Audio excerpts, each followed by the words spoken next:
Thank you. Hi everyone, I'm Ningke from Huazhong University of Science and Technology. It's a great honor to present our work here. And I'm going to share with you about our framework that uses logical programming and metamorphic testing to detect factual conflicting hallucinations in large language models. So first, I will give some background on large language models, also known as LLMs and their hallucinations. LLMs have changed our world with their amazing ability to generate text, especially in language processing. But with their great ability, there are also big challenges in the security and privacy. So one serious issue is hallucination, where large language models give some wrong or irrelevant answers during tasks like problem solving. So researchers have found 3 types of hallucinations, including inputting conflicting hallucination, context conflicting hallucination, and fact conflicting hallucination. And the figure here shows what these 3 types are. And the input conflicting happens when the output contradicts what the user asks. And context conflicting includes unrelated information from earlier parts of the conversation. And for the last kind, the fact conflicting hallucination, large language models could give answers that are just not true and which really hurt user trust and model reliability. So here we provide a motivating example. And for current large language model hallucination testing works, they suffer from several shortcomings. So first, they lack benchmarks that contain more complex questions and rely heavily on human efforts. And also, verifying the accuracy of large language model responses is another big challenge. So here, I provide a small example. So take Haruki Murakami as an example, a famous Japanese writer who has always been nominated for but never received a real Nobel Prize for literature.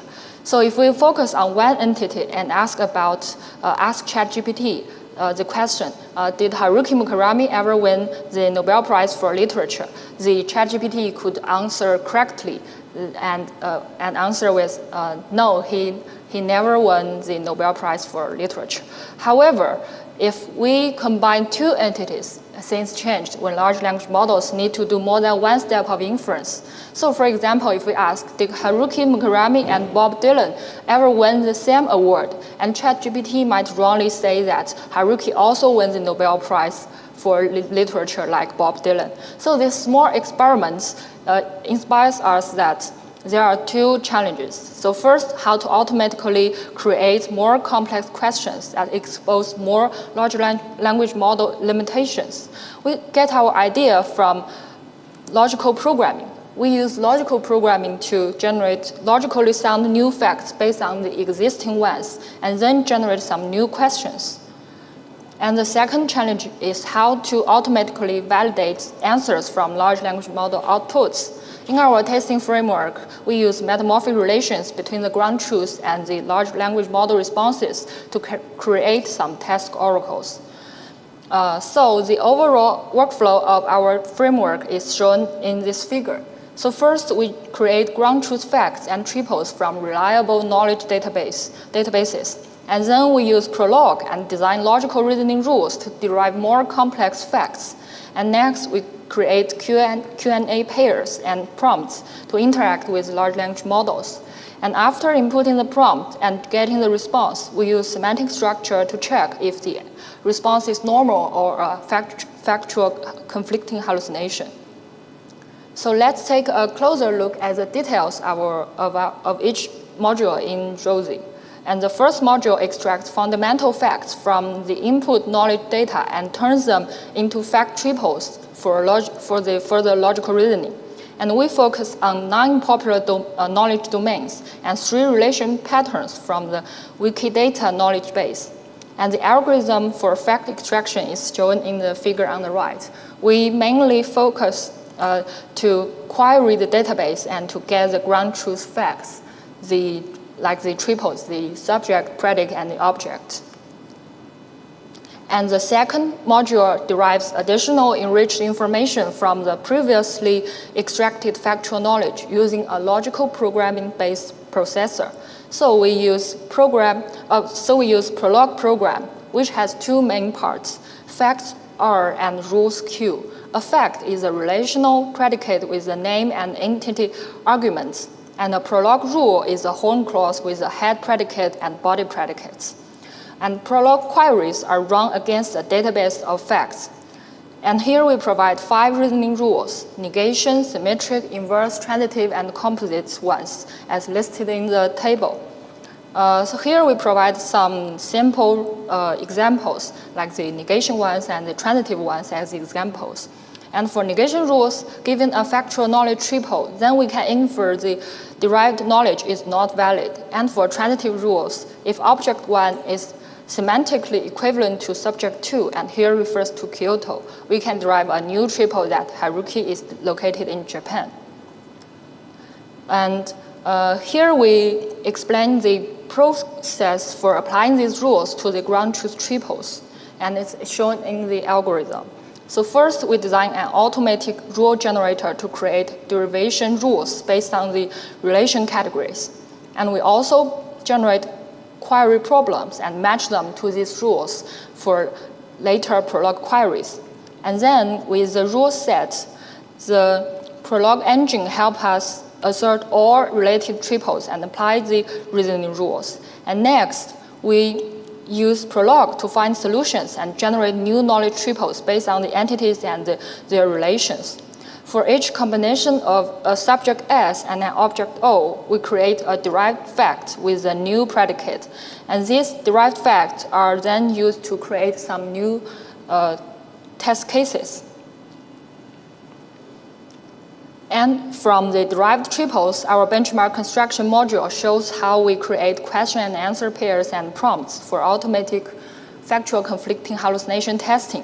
So first, we generate the question and answer pairs. Different relation types have unique features and needs, so we use various predefined templates, as you can see the table above. And next, we prompt large language models to respond by asking them to use their knowledge and inference skills to give clear answers, like yes, no, I don't know, and to our questions. And we also provide a specific example to ensure the responses are generated in the expected formats. And finally, the last module focuses on improving detection of factual conflicting hallucination in large language model outputs by comparing the responses with the verified ground truth in Q&A pairs. So we apply metamorphic relations to spot and evaluate the potential errors in large language model responses. And in our case, metamorphic relation refers to comparing the similarity between the semantic structures generated by large language models and the ground truth counterparts. So we use edge vector oracle and node vector oracles to check similarity. If the similarity is below a certain threshold, it means the large language model's answer is significantly different from the ground truth, indicating a possible factual conflicting hallucination. And conversely, if the similarity meets or exceeds the threshold, the large language model's answer is considered to be in line with the ground truth. And here is our algorithm. So we first use so we first to check if the answer is start with I don't know, and we consider this is a normal response. And then we construct the semantic structure and calculate the similarity, and then we check the similarity to see if this is a normal response or hallucination. So our evaluation targets the following research questions. The first is the effectiveness of Drowzee for triggering large language model hallucination issues. And the second is the categorization and case studies of these detected issues. And the third is the comparisons among other factual conflicting hallucination evaluation approaches and natural language inference benchmarks. And the last is an ablation study to explore the independence of the logical reasoning rules. And here we list the settings of our benchmark construction and following experiments, and the detailed information can be found in our paper. And so for the first research question. To review the effectiveness of our framework, we evaluate the statistics of test cases generated by our framework, and then evaluate the capabilities of identifying large language model factual conflicting hallucination issues with the generated cases. So we apply Drowzee to generate a Q&A test benchmark amounting to a comprehensive total of 7,200 test cases. And from the left figure, we can find that among all models, GPT-4 performs the best, showing the lowest rate of hallucinations in Drowzee's test cases at about 25%. And ChatGPT is slightly worse at 42%. And for smaller open source large language models like Llama 2 7B and Mistral 7B, they perform worse, but their larger versions with 70 billion parameters have higher normal responses rates, even surpassing ChatGPT. And this shows that test cases generated by Drowzee effectively trigger hallucination issues in various large language models, especially when logical reasoning is required. And we then compare hallucination response across 9 specific domain knowledge, and the right figure shows heat maps of confusion matrices for hallucination rates in these domains based on our tests. So different models have varying strengths and weaknesses across these knowledge fields. One thing interesting is that large language models generally perform worse in natural sciences and mathematics. This might be because Drowzee's test cases include many astrophysical or mathematical entities, and answering these questions require a deep understanding of astrophysical knowledge and mathematical theory. So we think these areas aren't well covered in the training datasets of the large language models we test, and leading to higher hallucination rates. And this gap in knowledge likely contributes to the model's weaker performance in these domains. And for the second research question, we categorize the hallucination responses in more detail and focus primarily on 2 types of hallucination, error knowledge responses and error inference responses. So we found several contradictory answers due to inconsistencies between incorrect reasoning and correct answers, making them part of both error types. So error inference hallucinations are the most common, making up about half of the results on average. And this shows that the lack of reasoning capabilities poses a broader threat than the use of incorrect knowledge. And so here we provide some of the case studies in our paper. And this is a case study of the error inference hallucination. So a common cause of error inference hallucinations is temporal attribute reasoning. In this example, Mistral 7B incorrectly relies on intuition rather than reasoning, leading to a hallucination response despite, although it has the correct knowledge, it still produces a hallucination response. And for the second case study, this figure illustrates an example of large language model hallucination due to the incorrect knowledge. So when tested with Llama 2 7B, the model fabricated information instead of adhering to honesty principle when faced with unfamiliar knowledge. And to investigate whether Drowzee outperforms existing testing benchmarks and methods, we conduct a qualitative analysis as well as a small scale of quantitative analysis of the accuracy of current hallucination detection methods compared with Drowzee.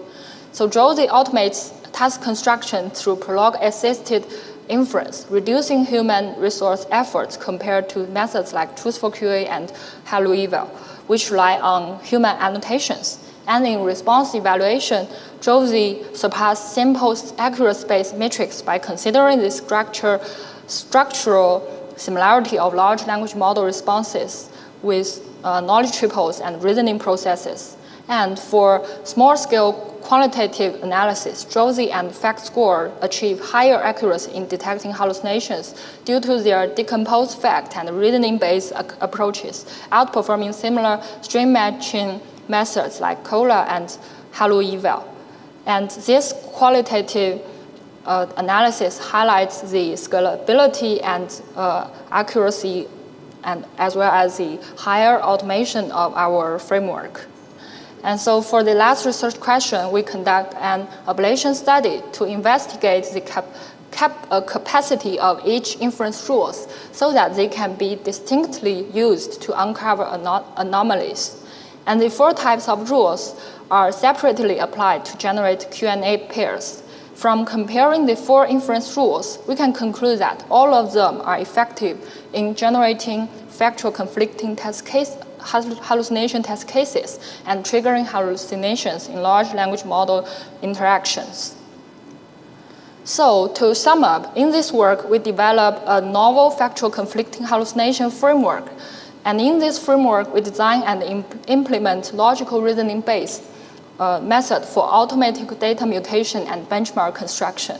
Our framework can automatically and effectively trigger and validate the identified factual conflicting hallucinations in large language models. And for the discussion, we find it challenging to obtain an effective and explainable way to mitigate these hallucinations, because we tried model editing to integrate new knowledge derived from reasoning into open source large language models, but found that the large language models tend to generate a large number of meaningless responses when the editing number exceeds a certain threshold. So we need to explore more efficient mitigation methods. And besides, during the training of large language models, it is important to focus on model honesty, such as how to enable large language models to possess stronger critical thinking and logical reasoning ability. And it's glad to see that the OpenAI's O1 model have already make a big progress in these parts. Also, we think it's promising to looking into more in-depth understanding for large language model hallucination detection and mitigation. So here are some takeaway messages, and we are expanding to an extension version, including metric temporal logical Q&A verification for deeper analysis. And the white box mitigation techniques have been working in progress. So here we also provide our benchmark and artifact used in our work, and we appreciate it if anyone use our benchmark for future work. So if there are any questions, please do not hesitate to contact me. And that's all about my presentation today, and thank you all very much.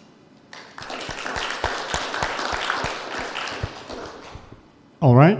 Anyone has any questions? Oh, thank you, Jens. You showed a lot of computation. How much time does it take to, how many days or weeks of computation time did it take to compute all the stuff you showed us? You mean the experiments we working on the large language models? Exactly. Yeah, I think it may take about 3 or more weeks for us to complete all the experiments. Do you have any ideas for optimizing this in the future? When the next LLM comes around, if people want to repeat what you did, that's a lot of computation time. Do you have ideas for somehow optimizing the process? You mean testing some new large language models using our benchmark? No. Testing a new LLM. And trying to draw conclusions of the same kind that you have. Actually, we're already been working on testing some of the newly emerging large language models, and we think if you don't want to reconstruct this benchmark, and you can just straightforwardly apply the new large language models. I see. Okay, so it's the construction of the benchmarks that took 3 weeks, but then after you have them, now it's quick to use them again. Yeah. Okay, good. Yeah. Thank you very much. Okay, we better switch over to the next speaker. Thank you very much. Okay, thank you very much.